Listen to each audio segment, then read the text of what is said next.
I've never met a person that makes six figures that's as incompetent as this person was. Shut up and sit down.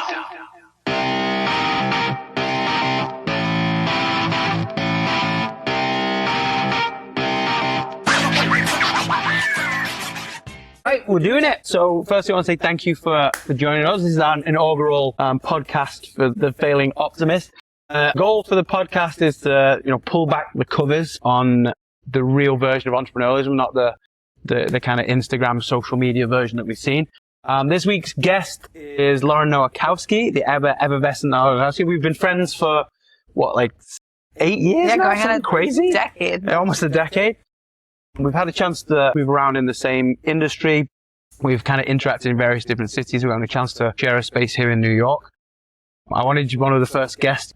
You have such an energetic personality. So it's going to be a really good introduction. So we're starting a tradition around here where we're going to give our guests exactly 120 seconds to give us their elevator pitch. So all you've got to do basically is describe your 21 years of life. Exactly. From birth to today in 120 seconds. So your time starts now. Okay, awesome. Well, I am honored to be your first guest, so thank you. My name is Lauren. I'm from Connecticut. So I was actually born in Florida, lived there for 2 years, and then moved to Connecticut. I grew up playing all different sports, and I grew up I always like to say I grew up in like a kind of unique scenario where I grew up in a town where a lot of people were really affluent, and I got to kind of see how people with a lot of money lived. But I also grew up where both my parents loved what they did, and neither of them made six figures, but my dad was a phys ed teacher and my mom was a drug and alcohol counselor, and they both just loved their jobs. And I kind of got to see how people who made a lot of money lived and also people who loved their jobs lived. And I just wanted both, but I had no idea really what that meant.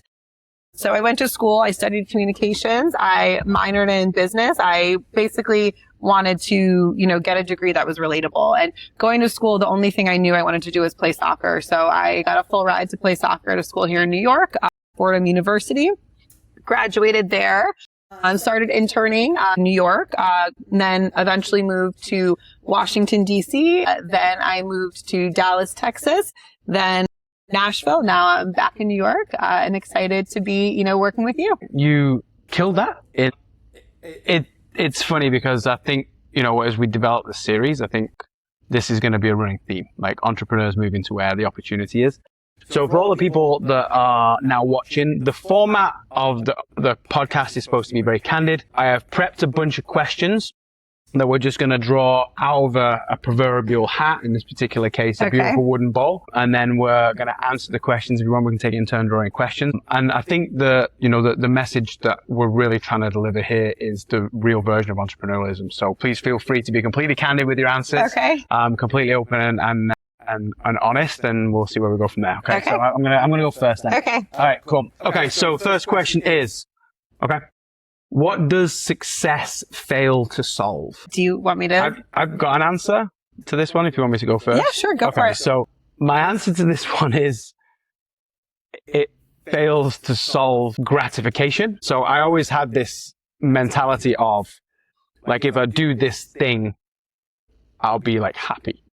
If I make this amount of money, or I run an office in this place, or I work with this client, or I do this experience, ironically, success fuels this mentality of I can do whatever I want, which leads to the next thing. So I don't know if this is a positive or negative, but success fails to solve ambition in the context of, I wanted to make this amount of money, and then you get to making this amount of money and you go, okay, well, now there's a new amount of money, or I wanted to travel to this place and now there's a new amount of place. So that I think that success fails to solve ambition. Checking the box of I'm accomplished. There's just always the next box, right? And there's always the next thing, which I don't think is negative. I remember it vividly before my dad retired. He made £55,000 a year. And I remember thinking at the time, I was like, that is so much money. Yeah. He retired in his early 60s. And I was like, if I can make that kind of money by the time I'm in my 30s, I'll have made it, And I remember my first year, maybe not my first half a year, but my second 18 months, I made a ton of money in the business that I was running at the time. Probably, considerably more than that. And that thought had completely gone from my mind. It was no longer that number. It was like a different number. So that would be my answer. Okay. Mine, I thought of something kind of like a different perspective than that, but I definitely see that. I would say I don't think it solves character flaws.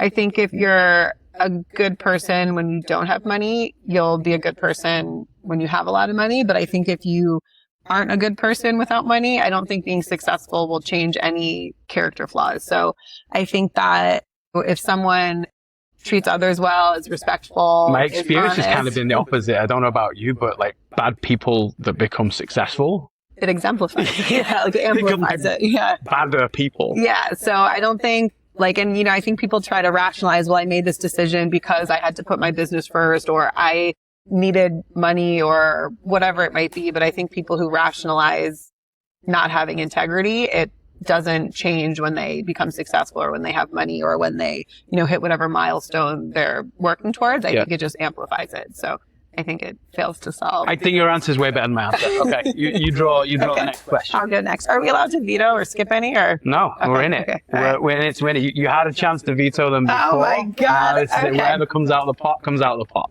Okay. So who is the most unforgettable character you've ever met through business, and what made them unforgettable? Okay. So there is one person who comes to mind right away. Should I go first?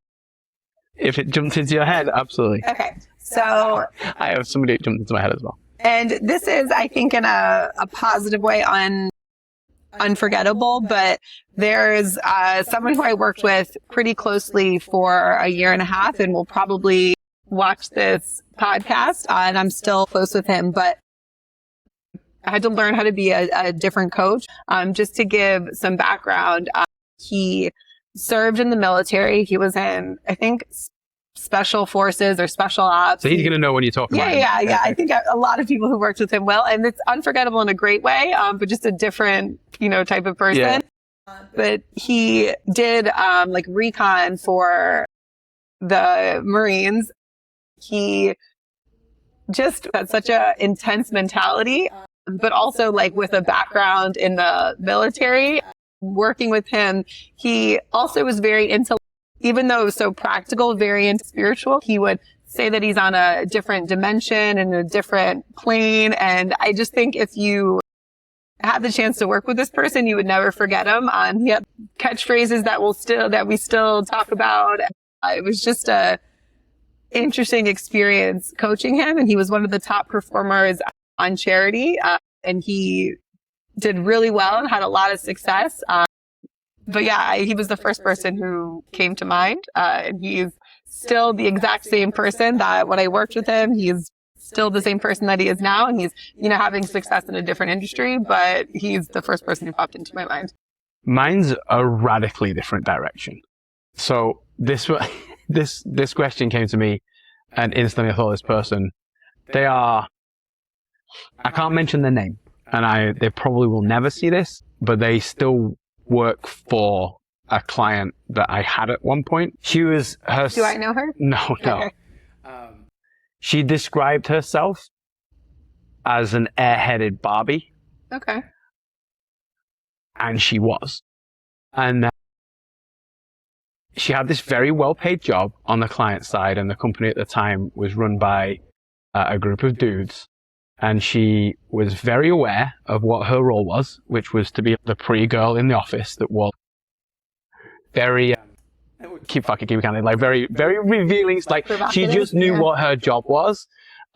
And every time she'd come out and do client visits, I've never met a person that makes six figures that's as incompetent as this person was. But she knew that she was incompetent, and she was completely fine with it. And her whole job, she just didn't do her job. She was just I don't know what this is supposed to be, and I don't know what this report they're talking about, and I'm sure at some point I'm going to get fired, but in the meantime, I'm riding the wave, and we just used to go out for lunch and on her corporate credit card and do all kinds of crazy shit. And I was like, this is, as someone that looks kind of like Shrek, we are living parallel worlds. Yeah. So you are, and she still works for the company, and she still does the job that she does. Both using what you have. Bro, but she was so into it. Because a lot of the people that I've experienced in my life that kind of behave like that don't realize that that's kind of what they're doing. But she just like leaned all the way in. She's like, I know what I'm here for. I know why they employ me and they pay me a bunch of money to do it, and I won't. So self-aware. Yeah. She wasn't like immoral with it. I'm not going to sleep with any of these guys or anything like that. But I have no idea what this job is, and she's done it for like 5 or 6 years now. I spoke to her a couple of months ago. Still no clue. What a fascinating corporate figure that she actually like works in this kind of quite senior role and has no idea what she's doing in her job and has made never any attempts to try and learn it. Working for her. Interesting. I'm like, you do it, sister, you do it. All right, next one. Okay, this is good. It says, you were a pretty high level athlete. Do you think that helped or hindered your entrepreneurial journey? Unequivocally helped, I would say. I can't even really think of a negative of what, and not even just being an athlete, I would say being high level at any other industry. I think that, one of the things, I've heard my mentor say numerous times is like success leaves clues. And I think that. Oh, actually, I've never heard that. Yeah. And I think it's not a surprise when people come in any industry and are successful. Typically they've had success in some other industry or in some other, way, shape or form, because in order to be a successful athlete or to be an entrepreneur, like there's skills that are transferable. And that was really my only experience. I waitressed before and I bartended and I used to work at an ice cream parlor and I worked at oh my God. That might be one of my like retirement. It was awesome. I could make a great swirl.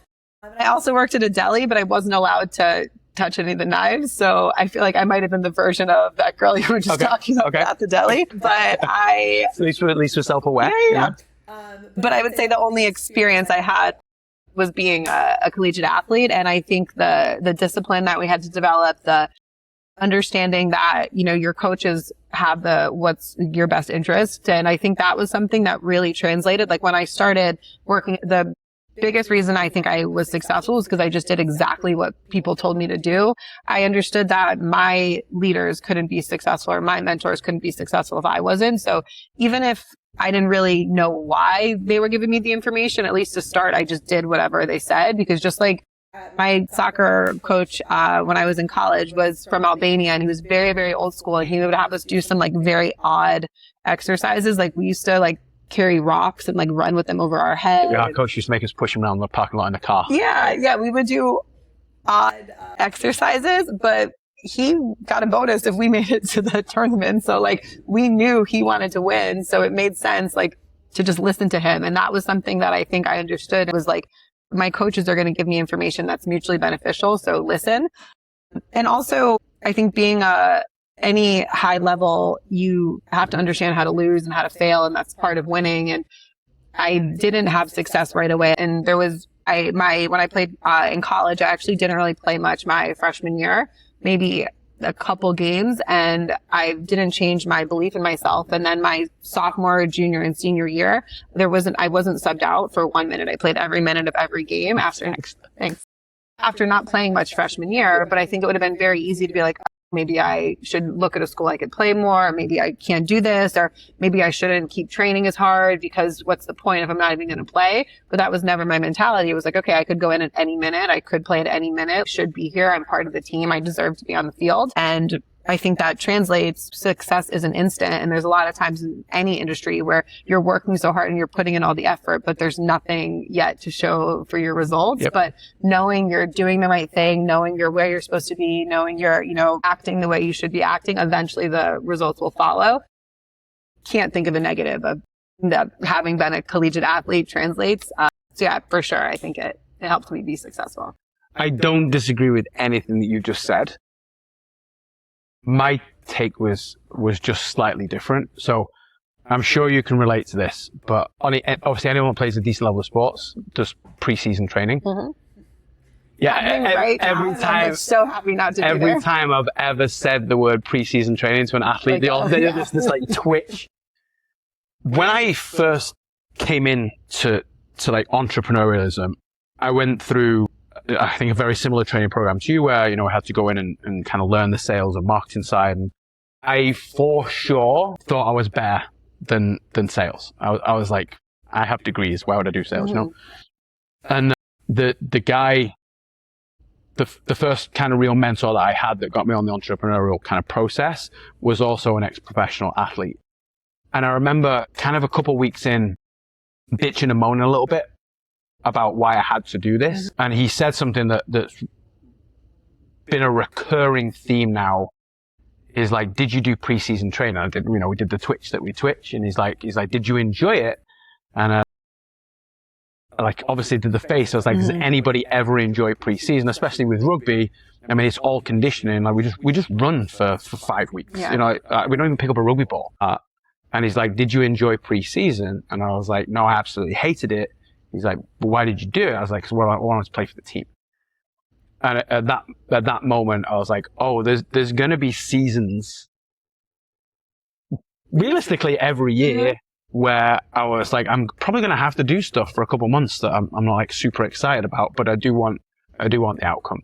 And I think that there's obviously all of the other stuff that you mentioned, but I think for me personally, that singular mentality of I'm going to have to do stuff for extended periods of time that I probably don't enjoy, but if I want the outcome, this is just a part of the process, and like shut up and learn to enjoy the suck and like get on with it and like be okay with it. And I am very confident if I hadn't gone through that multiple seasons of preseason training, I'm just not sure that message would have resonated with me. And I'm not sure I'm here today if I've not done that. That was the big takeaway for me. Yeah. Thinking about preseason, I think it's also a shared experience that gives you instant credibility. So even if someone maybe wasn't the same year as you, if they know you played for the same coach or they know the preseason you went through, it also just helps you gain a little bit more of like respect than someone else. And leverage and and I think it's the same, like people who know that you did door-to-door sales or know that you took 100 no's or know that you were in Texas in the summer doing it. It just kind of gives you that like instant like credibility or like camaraderie with people, even if you don't get to experience it together, because you know you had a similar experience. I feel like that's something that, in sports, you instantly have a connection with alumni or with people who, even if you didn't play in the same year, you still have that connection. And I think that translates like really closely why so many people in our industry get along so well, is because if someone's in a certain position, you're like, okay, so you also had to go through It's the same concept, right? Do you remember preseason? Everyone goes, do you remember the field? Okay. Totally. All right, cool. Your question. Okay. Tell me about the moment you looked around and thought, how is this my life? So I have like two, and they're on polar opposites of the scale. Is that? Yeah, go for it. All right. So the first... I've had so many of these. So many. So I feel like luckily I have so many positive ones that come to mind, but one, like talking about preseason, when I first started, we were doing door to door. So I was doing door to door sales, and we were in, I think it was Silver Spring, Maryland. And I just remember I was doing energy. So we were doing door-to-door sales, selling energy. Is that where you go, like, change some of these, like, gas and electricity providers? Yes. Okay. So at the time, it was only deregulated for electricity. So it was single service, which did not pay much. So, like, knock on somebody's door, like, I can change one of your things. Yep. Okay. And I would get, a very appealing sales $12 to do it. So it was also very, paid well. So we could change one of their service providers. So we were knocking on doors. We were like allowed to go in the houses if we wanted to. And that was what we call like a closing signal. So if someone invited you in, it meant they were probably more interested. I feel like if somebody's going to invite you in the house, they're already most of the way to. Yeah. So while we didn't have to go in, it was like, all right, I have this girl with me who's on an interview. She, I think, just graduated from Clemson. I just graduated recently from Fordham. We were both excited. And so we're talking about their electricity bill or whatever it was. And they were down to sign up, and we made the sale, and it was great. And then we're trying to get out of their kitchen, and the door just wouldn't open. And we're like stuck in this person's kitchen, and we couldn't open the door. And they were, please, this is not intentional. They're trying to hold you up. Yeah, the customer was freaking out more than we were, because they didn't want to think they did this purposely. I was 24. She was a young girl too. And we literally couldn't open the door. So we had to climb out of their window. So climbing out of the second story of an apartment in Silver Spring, Maryland for $12. And at that moment, I was like, what is going on? Like, why is this my life that I'm like literally climbing out of a stranger's living room incarcerated window. in that kitchen. Yes, so I could have stayed there forever. But I also had goals to hit, so we could wait here, but I've only made $24 today, so we got to get going. So I made the girl who was on an interview, we climbed out of her window to go and hit our goals, and we hit our goals that day. Then on the flip side, there's been so many times where I've been so fortunate where I can't believe that from doing door-to-door selling energy or switching providers for $12 has put me in a situation where I can travel the world. I think we've been to 3 or 4 different countries together. The one that sticks out the most, the first like big purchase I made was I was able to take my mom and my sister to Italy and pay for everything and flew to Rome, to Florence. We went to another small town in Italy. And I just remember being so grateful on the beach in Italy. And it was all because I even though I had to climb out of a window, okay, I'm not going to quit. I believe in myself. And because of that, I had the opportunity to take my family on a dream vacation. That was only probably 6 to 8 months after being stuck in that person's kitchen. So 6 months later, I'm flying my mom to Italy. So that was kind of like what is my life and what is going on? I also have 2 extremes here. I'm not even entirely sure I should tell one of the stories, but we can always edit it. Go for it. This is the point of the podcast. Okay, so do you want the good one first or the bad one? I think the bad. Okay, so I ran a business in Brazil for a couple of years. We've been pursuing this big client for months. So they'd eventually agreed to take us on board. At that almost exact moment, I had a death in the family and had to leave Brazil. But I'd overstayed my visa in Brazil. So, I was dealing with all this stuff at home with the, kind of the adjustment with the person that passed away, et cetera, et cetera. So I was back home for about 3 months. And I eventually get a call from one of the people that managed to facilitate this contract that we've been chasing. It changed our trajectory in as a business. And the guy was like, the client's going to pull out if you're not back in Brazil next week. And he said, can you get back into Brazil? And I was like, not legally. And that wasn't my question. It wasn't even weird. I was like, okay, you're right. So I called a friend with a friend of a friend of a friend of a friend. And basically we made this plan where I was going to get smuggled into Brazil. So I couldn't fly directly into Brazil. So I had to fly into Uruguay, flew into the capital of Uruguay, and then had to take like an 11-hour coach literally to like the end of Uruguay. And we eventually get there. It's like 1 o'clock, 2 o'clock in the morning. By yourself? On my own. And I don't speak Spanish because Uruguay speaks Spanish and I speak Portuguese. My cell phone doesn't work. And then eventually, basically we just run out of road and the bus driver, I believe, says in Spanish, this is it. There's no further to go. So I got off the coach and the coach drives away into the night and it's pitch black because it's not a city, it's like the end of the country. And I'm stood there for 10-15 minutes, no cell phone reception, pitch black. There's one little shack that's got a padlock on the door, and I was like, what the fuck am I doing here? And eventually about 10 minutes later I see a pair of lights come out of the dark and this guy pulls up. And bear in mind, I don't know this person. This is a friend of a cousin of a mate of a friend someone of who's willing to so smuggle me into, which is questionable at best of times. So I'm like, this. I don't think I've ever been so happy to see a car in my entire life, because I was like, maybe I'm not going to die at the end of Uruguay. So I jump in the car in the passenger seat, and the guy's, what are you doing? What do you mean? He's like, you're going to have to get in the back, get in the footwell, and we're going to cover you over with blankets, and we're going to drive across the border. It's only a 5-minute drive, but it's one single lane bridge at that part of the country to go from Uruguay to Brazil. In Brazil, the border's secured by the military. It's not secured by the police. So there's real consequences if I get discovered. I'm laid down in the back of this car under a couple of different blankets, and I can hear the military say some stuff to the guy, and I yada yada yada. And I was like, it was the exact moment I was like, if I get discovered here, this is I was like, this is what my life has become. I'm being smuggled into a fucking country. We drove us into Brazil. Bear in mind, it's 2:30, 3 o'clock in the morning. We turn up, and that part of Brazil, non-Brazilians ever go there. So I'm like a fucking celebrity. So I get there, and this guy drives me to a restaurant that they'd opened up for the night time. There's his 20 extended family members. We sit there and have this banquet meal for 2 hours. It was crazy. And then he drives me.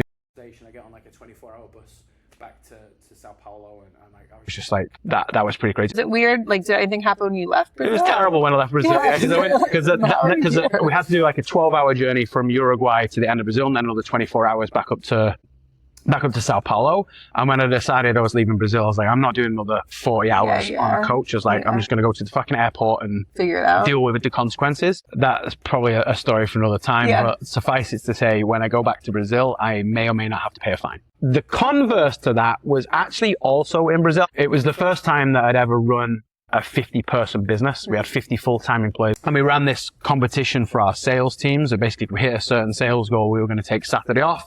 And me and one of the other co-founders were going to buy like an ungodly amount of alcohol, and we were going to do a beach day. What do they drink? Cachaça? Cachaça's evil. In typical Brazilian fashion, they were like free beer, free party on the beach, whatever the target is, we'll do it. And we hit the target, I think by like Wednesday. Yeah, I'm sure. So it was absolutely crazy. And we took Saturday off and we ordered like beer for 100 people and sat on the beach. And at one point, because again, in typical Brazilian fashion, it's never a party on their own. So like the 50 people we took managed to attract like another 100 people just by saying hi. At one point, I was definitely drunk. I was stood there with my caipirinha, and I'm looking over this like beach party. There's like 200 people that are all like drinking our beer and hanging out. And I turned to one of the co-founders and I was like, we did this. It was this wonderfully satisfying moment. And, you know, years later, guys talked to us about that party, and we went, I think we were like 19 hours on the beach drinking and partying and hanging out with 100 people. I was like, oh, what is my life? Yeah, what a cool feeling. It was cool. It's great. I think we might have time for one more question. Okay. So what was your biggest moment of disappointment?